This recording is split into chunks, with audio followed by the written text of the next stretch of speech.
তোমরা কি আমাকে চিনতে পেরেছ? আমি সেই যিনি গীতার মাধ্যমে তোমাদের জানিয়েছিলেন যে যদা যদা হি ধর্মস্য গ্লানির্ভবতি ভারত অভ্যুত্থানম ধর্মস্য তদাত্মানং সৃজাম্যহম পরিত্রাণায় সাধূনাং বিনাশায় চ দুষ্কৃতাং ধর্ম সংস্থাপনার্থায় সম্ভবামি যুগে যুগে। অর্থাৎ যখন যখন ধর্মের পতন হবে আর অধর্মের উত্থান হবে, তখন আমি এই ধরাধামে আসি, দুষ্কৃতীদের বিনাশ করে সাধুদের উদ্ধার করি আর নতুন সত্য ধর্মের স্থাপনা করি। আমি সেই যাকে তোমরা না জেনেও নিজের মনের সমস্ত কথা নির্ভয়ে বলে থাকো, যার কাছে তোমরা সুখ শান্তির জন্য প্রার্থনা করো।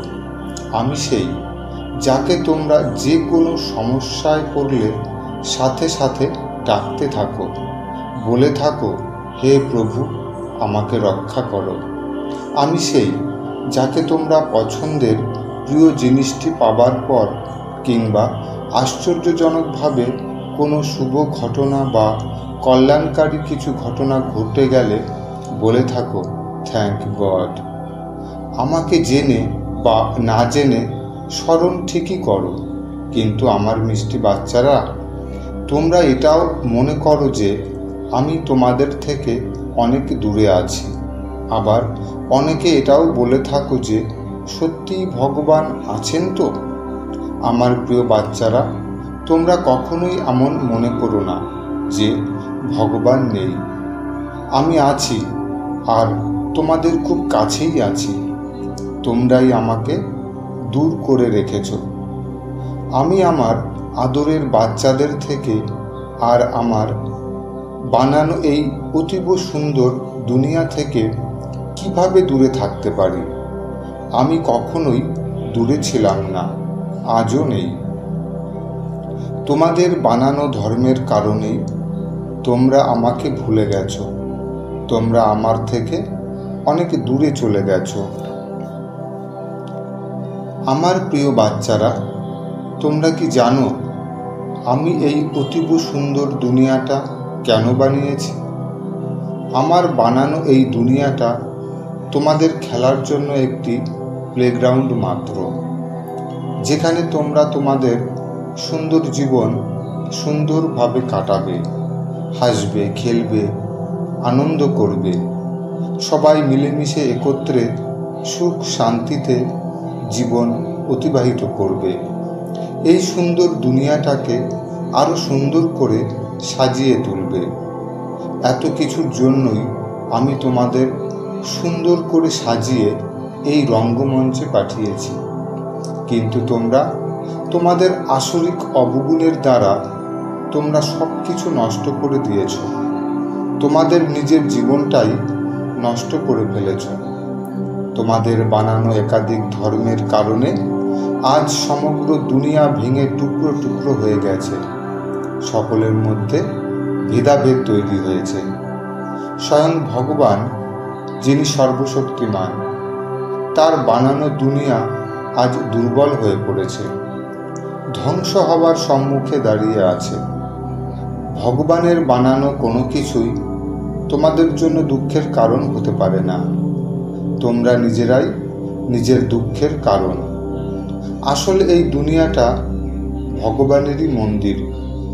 এই প্রকৃতি থেকে নিঃস্বার্থভাবে তোমরা যা কিছু লাভ করছো, এ সবই তো প্রভু প্রসাদ।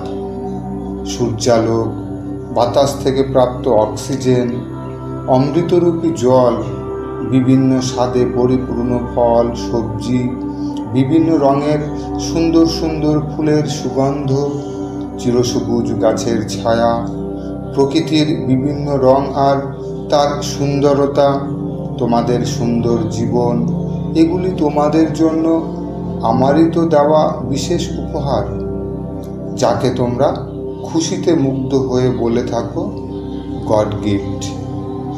আমি তোমাদের সকলের পিতা, এই দুনিয়ার সৃষ্টিকর্তা, বিশ্ব কল্যাণকারী, নিরাকার শিব পরমাত্মা। আমার বানানো এই দুনিয়া তো প্রথমে পবিত্রই ছিল, কিন্তু আমার প্রিয় বাচ্চারা, সময়ের সঙ্গে সঙ্গে তোমরা নিজেরাও অপবিত্র হয়েছ আর এই দুনিয়াকেও অপবিত্র বানিয়েছ। আমি তো আসি তোমাদের পবিত্র বানাতে, অজ্ঞানরূপী অন্ধকার থেকে মুক্ত করতে।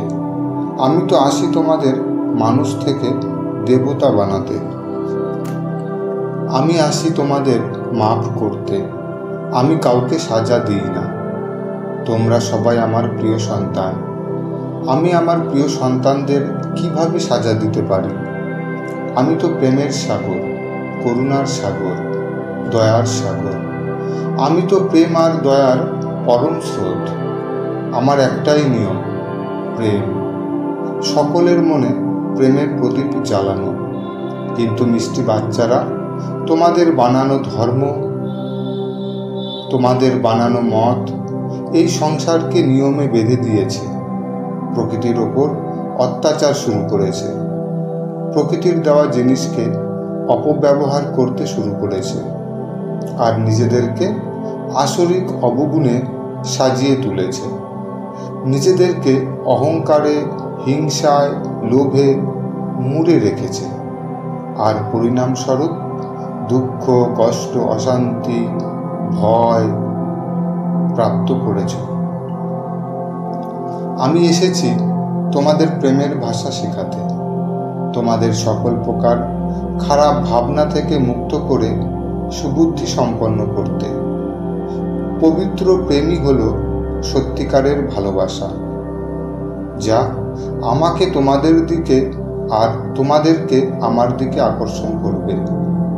আমার মিষ্টি বাচ্চারা, আমি অর্থাৎ ভগবানের এই ধরাধামে আসা মানেই সমস্ত দুঃখের অবসান আর সুখ, শান্তি, আনন্দের শুভারম্ভ। তোমরা কেবল নিশ্চিন্ত হয়ে আমাকে অনুসরণ করো। জাগতিক চিন্তার দ্বারা আমাকে জানা বা বোঝা অসম্ভব। আমাকে কেবল একজন শুদ্ধ হৃদয়বান মনুষ্যই জানতে পারে, বুঝতে পারে। এই বিশাল সৃষ্টিরূপী রঙ্গমঞ্চের সর্বত্র আমারই অদ্ভুত লীলা প্রকাশিত হচ্ছে। এ এক দিব্য খেলা, যেখানে তোমরা প্রত্যেকে অংশগ্রহণ করছো। তাই তোমাদের পরম পিতা, পরম শিক্ষক আর পরম সদ্গুরু বলছেন, মিষ্টি বাচ্চারা, আমাকে স্মরণের সাথে সাথে ঈশ্বরীয় শ্রীমতকে পড়ার জন্যও সম্পূর্ণ মনোযোগ দিতে হবে। স্মরণের দ্বারা তোমরা পবিত্র হবে আর পড়ার দ্বারা এই বিশ্বের মালিক হবে। তোমাদের সকলের পিতা তোমাদের সকলকে জানাচ্ছে নমস্কার আর সুপ্রভাত।